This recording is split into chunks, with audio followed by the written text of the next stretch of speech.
Thanks for watching. I'm Margot Kinberg, and this is In the Spotlight, a closer look at a crime novel. Books featuring theater and theater people take all sorts of forms, and they can be very interesting because the theater is fascinating and some of the people behind it have very strong personalities and can make for really interesting characters. Let's take a look at a book like that today and turn the spotlight on Joycelyn Davey's A Touch of Stage Fright. Ambrose Usher is an Oxford Don who specializes in English literature.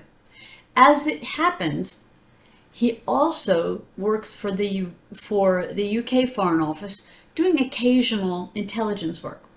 As the story opens, he's on his way to Lighthouse Island off the New York coast.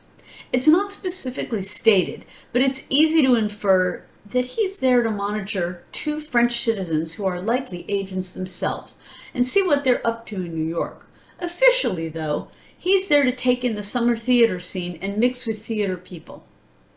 Chief among those theater people is Jason Forsythe, who, among other things, is nicknamed the Beelzebub of Broadway.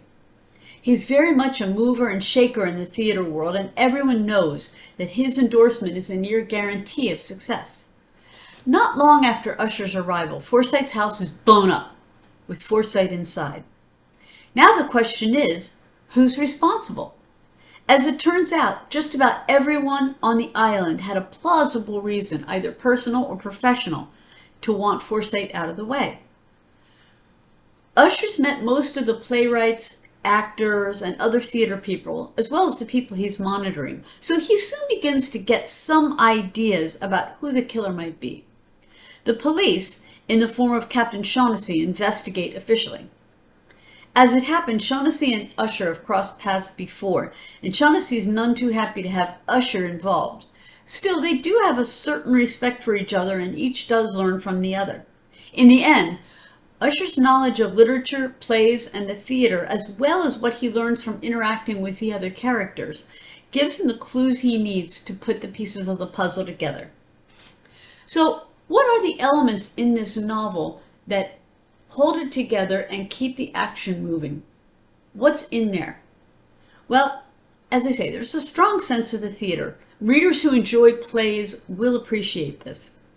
There's some of the backbiting that people associate with the theater, too. There are also many references to literature, books, and so on. Readers who prefer a directly focused plot will notice these discussions. Readers who enjoy discussing literature and plays and literature references will appreciate this. Another element in the novel is an island setting. Now, this isn't a tropical island. It's a holiday island within striking distance of New York, much like Fire Island.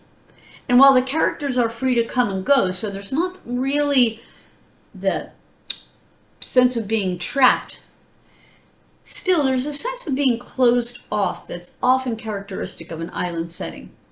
The novel is not a comic novel, but there is wit in it, mostly dry, sometimes almost sarcastic wit. And a great deal of it comes from Ambrose Usher. The story is told from his perspective, third person past tense, so we learn his opinions and we follow his interactions. He does have some funny quips, although he can also be serious. I don't typically like to make comparisons between characters and among series, but in that sense, Usher's just a little bit like Edmund Crispin's Gervais Fenn.